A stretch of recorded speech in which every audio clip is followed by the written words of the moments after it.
আমি তো সরকারি স্যার অরবিন্দ স্যার যে আমাদের জন্য অনেক সাহায্য করেছে এবং আমরা অনেক খুশিও হয়েছি। তার জন্য এটাই ঠিক ছিল, স্যারকে আমি অনেক অনেক ধন্যবাদ।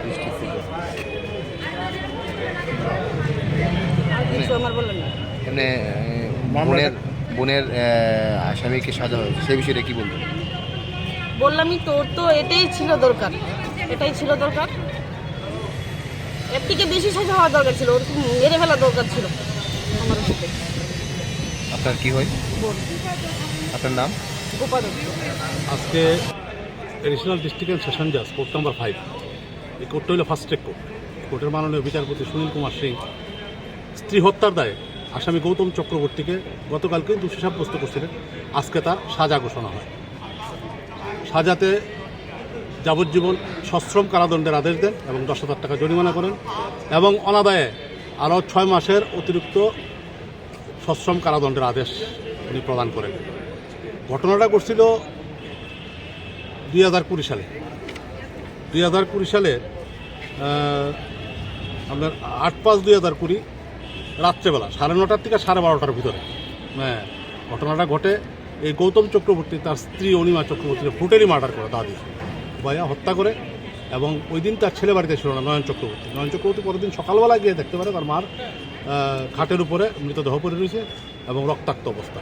তার বাবা তখন ঘরে ছিল না, পালিয়ে গেছিল। পরবর্তী সময় পুলিশ বাবাকে অ্যারেস্ট করে নয়ন চক্রবর্তী এডিনগর থানায় একটা কেস করে, যার কেস নাম্বার ছিল 36/2020। এই কেসের পুলিশ তদন্ত শুরু করে। প্রাথমিকভাবে তদন্ত শুরু করে প্রথম ছিল রমেন্দ্র দেব বর্মা আয়োগ। পরবর্তী সময় কেসটাকে খুব সুন্দরভাবে চার্জশিট করেন ইন্সপেক্টর কিরণ শঙ্কর চৌধুরী এবং উনি ম্যাক্সিমাম পার্টটা উনি ইনভেস্টিগেশন করছেন এবং খুব নাইসলি উনি কেসটা ইনভেস্টিগেশন করছেন।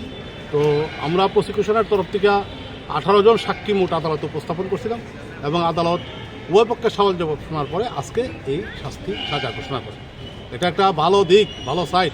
আপনারা জনগণের কাছে এটা নেবেন যে সরকার পরিবর্তনের পরে মানুষ কিন্তু ভয়মুক্ত পরিবেশে মানুষ আদালতে সাক্ষী দিতে চাইতেছে। তার দিকে রেট অফ কনভিকশন বর্তমানে খুব বেশি এবং ক্রাইম এগেনস্ট ওমেন যেটা সেটা কিন্তু ডে বাই ডে অনেকটাই কমে গেছে।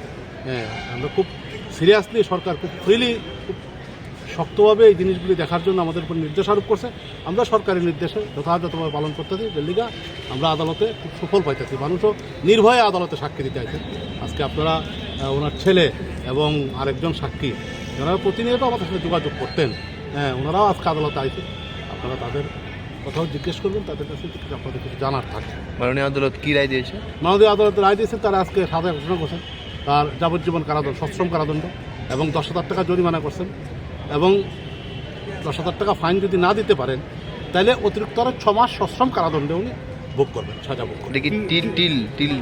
টিল ডেথ কথাটা লেখে নাই, টিল ডেথ কথাটা লেখে নাই। যে স্বাভাবিক যাবজ্জীবন কারাদণ্ডের নির্দেশিকা আছে আইনে, সেই মোতাবেকই ওনার জেল খাটবে। কি কোন ধারাতে? 302 IPC, 302 IPCতে ওনাকে দোষী সাব্যস্ত করছিলেন গতকালকে। আজকে কনভিকশন সাজা ঘোষণা করেন।